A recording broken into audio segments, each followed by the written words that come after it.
See up in the top right hand corner, I've got a summary of how the class did question by question, okay? And you'll see that the first four were brilliantly done, 88%, 98%, 95%, 92%. And that's the way, guys.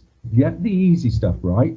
That will get you up to getting a 6 or a 7, and then you can spend your time on the harder stuff and just see if you can convert it into an 8 or a 9. So I am going to go through everything because a few people made a few slips and there's a few points I want to make. So number one, I'm going to go over very quickly. One or two of you just made a slip. You added 17 rather than taking away 17. Just have a really quick reflection on your answer, okay? I think that one or two of you made that slip. You were getting like X being about 1 or -1. I forget, which something like that. Look, just pop that back into the equation. You know, if X is 1, that just doesn't work, does it? 4 lots of 1 take away 13 is not the same as 17 add 8 lots of 1. So just have a care, okay? Does it kind of look sensible, your answer? Right, and number 2. By the way, I'm very happy during this, even though it's being recorded, if you want to put your hands up and ask specific questions, do so. I have no problem with the recording, including your comments. Right, number 2, all right, again, 98% on this. I think one or two of you went down the route of trying to do it via SOHCAHTOA. That will work, okay, but it's obviously a lot quicker if you can work out that length X by taking away Pythagoras. So again, I'm not going to dwell on this now because 98% of the marks we got on that. You'll need to play this recording back and pause it if you want to have a close look at the workings there. Number 3, again, this is coming up a lot, isn't it? This type of question. So most of you have got very used to it. So same thing applies. I'm not planning on us spending time now on it. We've got 95% of the class. Just if you haven't got those marks, you must get them. So make it a priority if you've got dropped any marks in questions 1, 2, 3, and 4 to go back to the video, pause, copy that down, and if you still don't get it, next time we have a Dr. Frost lesson, ask me, okay? And ditto number 4, 92% as a class. You've just got to have clarity of thought there. I would suggest you really set it out like I've done. So you go from meters per second to meters per minute. A, I think that's going to help you get it right. And B, it's going to make it a lot easier to pick up 1 or 2 method marks if you have got, you know, like meters per minute. If you've just got 1320 written down, you know, what the hell does that mean? You know, I don't know what that is. So I feel, unless you've really set it out with lots of words like I've done it there, it's an all or nothing question. You're either going to get nothing or you're going to get 3. Right, okay. Question 5. Now, this is obviously a tough question. Very well done to the 1 or 2 of you got it right. So, we are given 2 facts, okay? The first, I might start involving a fluorescent pen now as we slow down.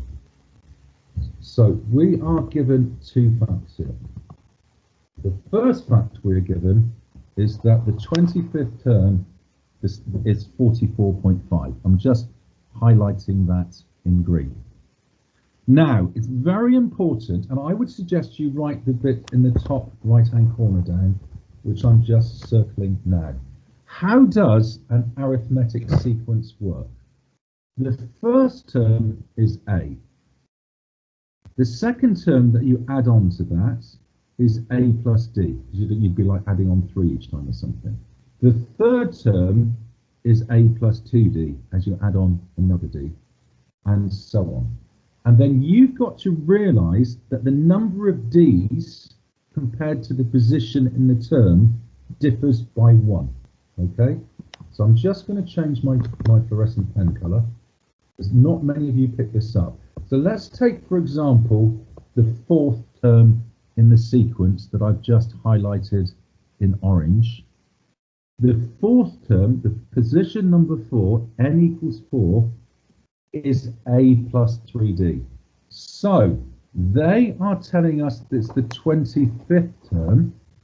So that's going to be A plus 24D. Okay. Had it been the 30th term, it would be A plus 29D. And what is that 25th term?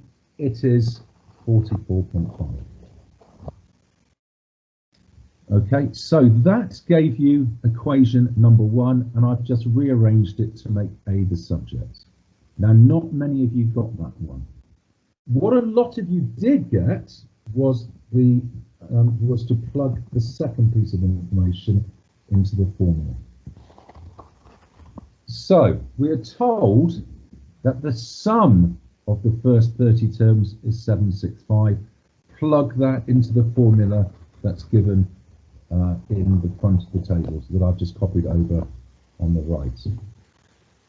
Okay, so you got 1 mark for basically the 30 over 2 bracket 2a plus 30 minus 1 close bracket d close bracket equals 765. Okay, you had to get that all like that. Now, I don't want you all to start shouting now and telling me now. It was only quite late on in the marking process that I realised there was a further mark for simplifying down to 2a plus 29d equals 51. Now, had I been marking these by looking at the papers, I would have gone back and quickly looked at everybody's question 5. But marking them online, it takes forever to upload the papers. So I need you to message me, and I trust, I need you to message me if you think you did get that 2a plus 29d equals 51 and I didn't give you the mark. So just go and say, I think I got it.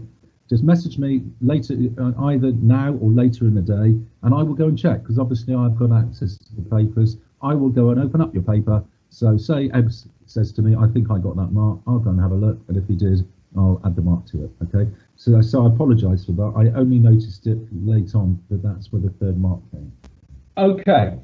So I've now got 2 equations, haven't I? I've got my equation number 1 at the top. Again, let me just highlight that in red now. So I've got my, oops, that's not red. So I've got my equation number 1 at the top in red, and I go and substitute that into my equation number 2, which is also now in red. And then it's just algebra, and you just work out that either d equals 2, you work out d equals 2, and you work out that a equals minus 3.5.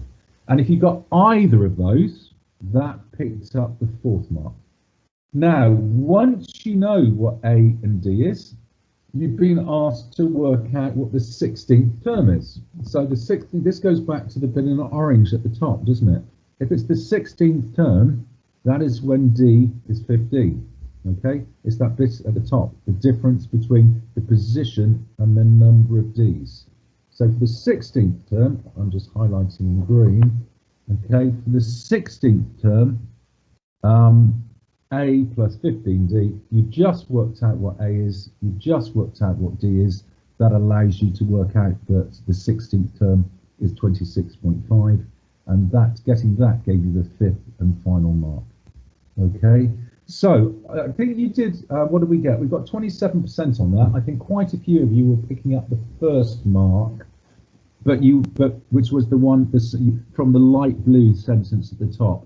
Very few of you were remembering that the 25th term is 44.5. So you've got to be very clear in your mind. The first sentence relates to the specific 25th term. The second sentence in light blue relates to when you add the 30 terms together. So it's not the 30th term itself, it's adding together the first 30 terms. So a tricky question. Right, next one. Now, this was the one I was referring to earlier on, that this one came up very similar to this in Dr. Frost. So well done those of you who'd really made an effort to get behind this one.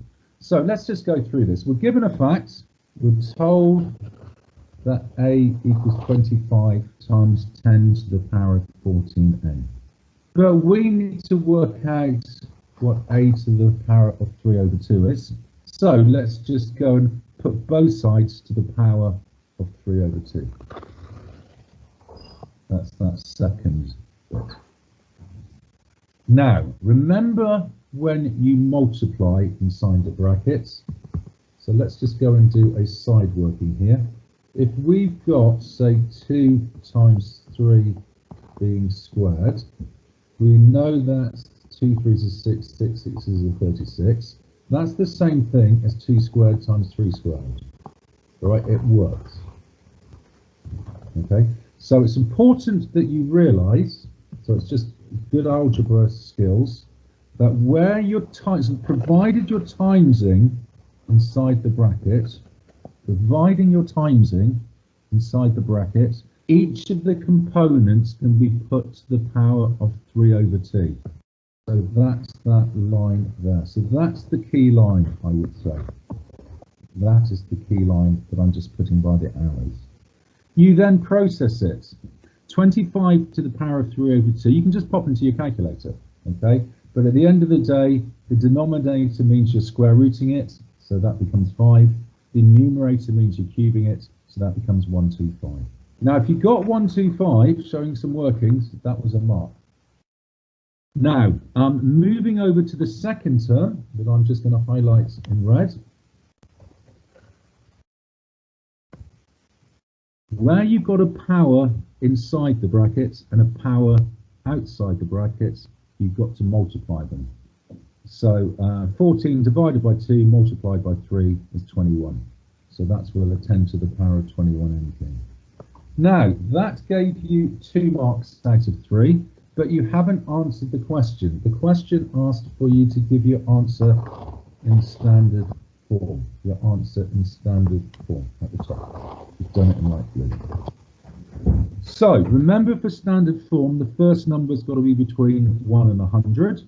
So I'm dividing that 125 by 100, which is 1.25. And there's a bit of a lag that's there in light blue. But I can't change the overall number. So if I'm dividing 125 by 100, to offset that, I multiply 10 to the 21n by 100. Now, I'm multiplying it by 100. That's multiplying it by 10 squared. Okay. And then finally, remember just index rules, where the base number is the same, where the big number is the same, the 10's the same. When you multiply, you add the powers. So that's where we get the 21n plus 2 in our final answer. So, very tricky, but it comes up a lot, okay? And if you've practiced it, there's absolutely no reason why you can't just give that a good go, okay? And as I said, I'm sure, I can't remember who, I've got a feeling it might have been Ollie, it might have been Poppy, I can't remember. But certainly one of you, I was going through just the other day, as you were doing your past paper questions, something very similar to that. Right, question 7. Yeah, now this is difficult. Okay, well, I say it's difficult. The first 2 marks should be very straightforward. Okay, just learn it. Okay, if it's inside the brackets, it affects the x value. Okay, and you can see that's inside the brackets. But it does exactly the opposite to what it says on the tin. So you should be writing down, I've got to add 5 to the x coordinates. The point we're given is 4, 3. So just add 5 to the x coordinate, leave the y coordinate alone, we get 9, 3. Now, where any change is outside the function, outside the bracket, it affects the y value, but it does exactly as it says on the tin. So you're going to be multiplying the y value by 3. So go and leave the y value, leave the x value alone at 4, and just times the y value by 3, and 3 3s are 9. So I feel something like this, those 2 marks should be accessible to you all. Whereas I thought, I don't like book B myself. I don't think I explain these very well, and I would be nervous getting these right myself. I think these are very tricky. Right, I'm just trying to move. Oh, you know the black thing that goes in the corner of the screen? I can't move it, never mind. Right, okay, so let me have a go explaining part B. So this is all to do with transforming the sine curve. So I would suggest you just do a quick sketch of the sine curve to start with. And that's what I've done in purple. Okay. Now, I feel A is reasonably easy to get. Okay. Now, point A, where is our first peak? Where is our first peak on the normal sine curve? It's at 91. Now, our first peak when it's transformed is at 90 minus 2. Sorry, is at my, yeah, let me see, I told you I was going to explain this, Matthew. Let's just think about the y coordinates, okay? It's starting off, so forget the x coordinate, it's starting off being at 1. Once we've transformed it, the y coordinate is now at minus 2. Lots of you were saying that a was 2, it's minus 2. We need to multiply the y coordinate. To get the y coordinate right, it's got to change from being 1 to minus 2. So that is why a is minus 2. Okay? So that is why a is minus 2. Now, I think for the purposes of getting part B right, think of a coordinates. Okay? Think of a coordinate. So, as I go and do step 1, because I've done A, I've got A sorted. So what A does is taken me from the purple graph down to the black graph below. So if once I've done my minus 2, because I'm happy with that, what's happened to my graph? And that's become the black graph. Okay, all the coordinates I've multiplied by minus 2. So now I need to start thinking about the x coordinate. Okay, and I can see if I take that point on my black graph of 90 minus 2, where is that ending up at? That's ending up at 30 minus 2. Over here, you see on the graph on the left, that coordinate is 30 minus 2. So the coordinate 90 minus 2 has been translated to 30, transformed to 30 minus 2. So what has happened to my x coordinates? I have divided it by 3. Okay. Now remember, to represent a division by 3, because it's inside the bracket, it's got to be the opposite to what you'd expect. So that's why, rather than being 3, I've got to divide. Rather than dividing by 3, rather than putting in a third for multiplying by 3, for dividing by 3, I've got to put in the opposite, which is timesing by 3. Let me say that again. The 90 is being turned into a 30. How do I do that? I would times by a third. But because it's inside the bracket, it's the opposite to what you'd expect. That's why B is 3. Now, I can't remember if anybody got that right. Can you put your hand up if you got that right? I can't remember. I should have got the spreadsheet up on a separate screen. I can't remember if anybody got all 4 out of 4 there. I'm not sure. Lots of you got 2 out of 4 though. Okay, and I think some of you got the minus 2. Put your hand up if you got 3 marks out of 4. I thought some of them, but no hands are going up. Maybe not. Maybe not. Maybe not. Okay. Now, all right. Now, question number 8. Several of you were doing some horrendous algebra here. Okay. What you must not do is take the second graph, second equation, and just square each of the components. You cannot say, all right, that it's y squared equals 2x all squared plus 1 all squared. That just does not hold. Now, just have a think about it. This is a really important point. Okay. Just if you're ever in danger of doing some dodgy algebra, just substitute in some numbers just to see how it works. So then y equals 2x plus 1. Just think about if it was 5 equals 2 plus 3. Okay. If I go and square each of the numbers, I get 25, I get 4, and I get 9, and 4 and 9 does not add up to 25. So you cannot do that. Had it, and it will crop up in other questions, if you've got 6 equals 2 times 3, where it's timesing, it does hold. Okay, it does hold.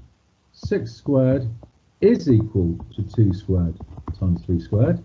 Now 36 is 4 times 9.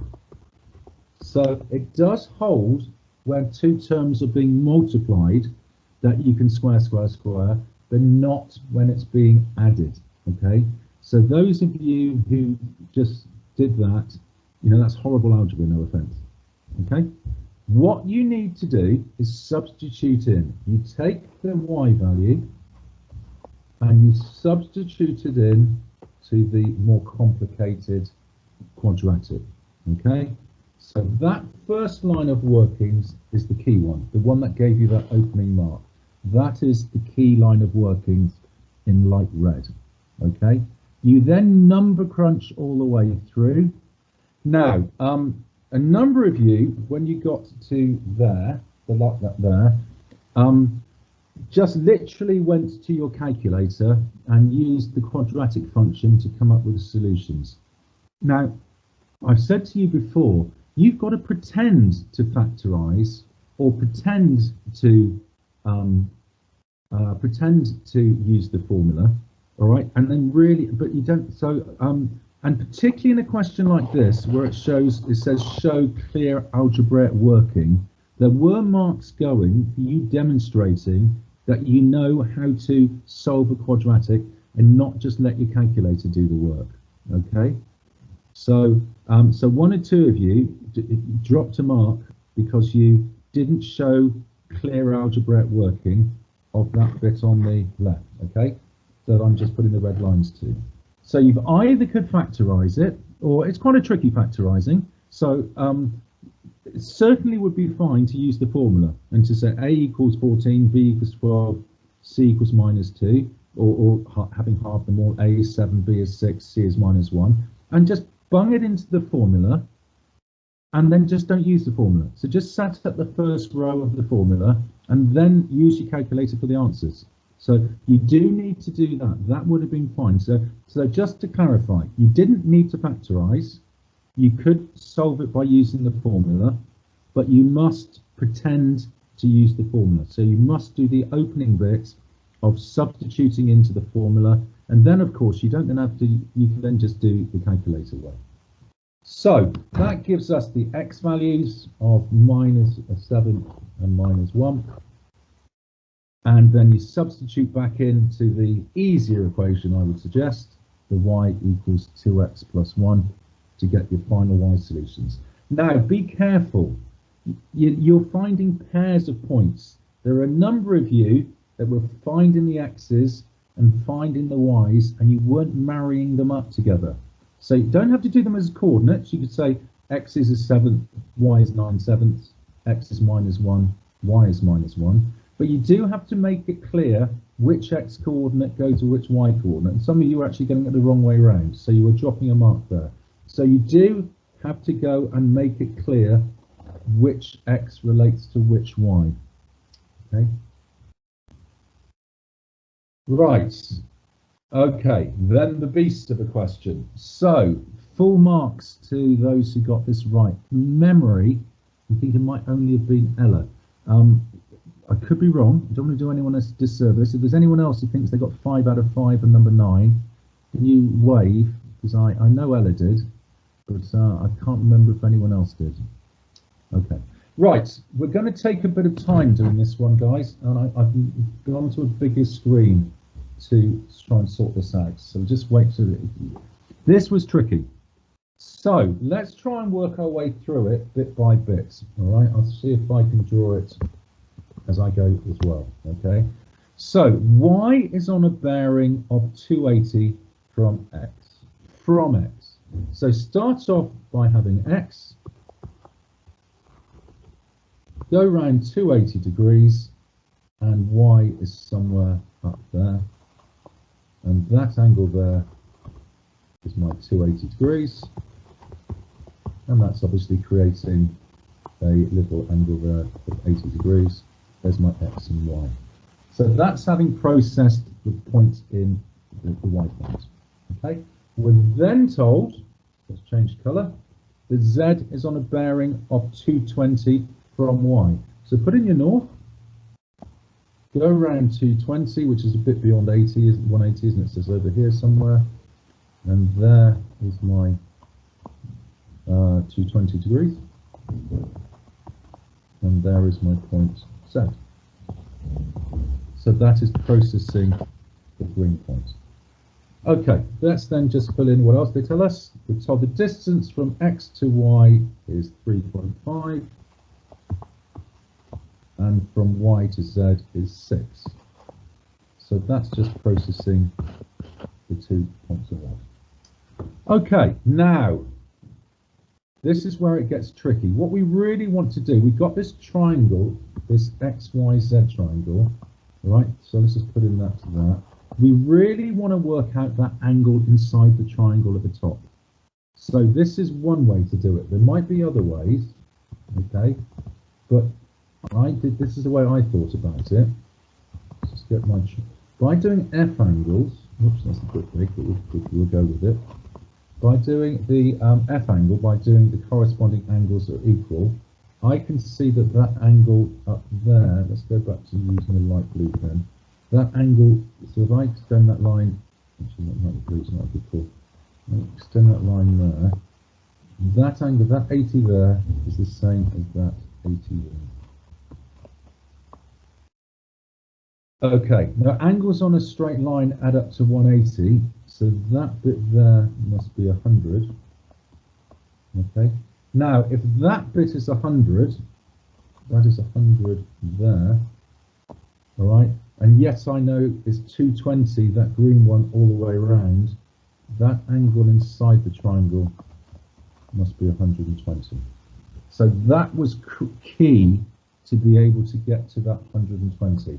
Now, just quickly looking at the mark scheme, if you got that 120, that gave you a mark.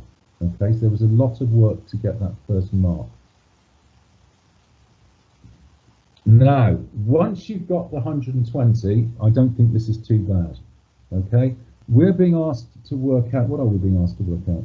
We're being asked to work out the bearing of Z from X. Right, Z from X. Whoops.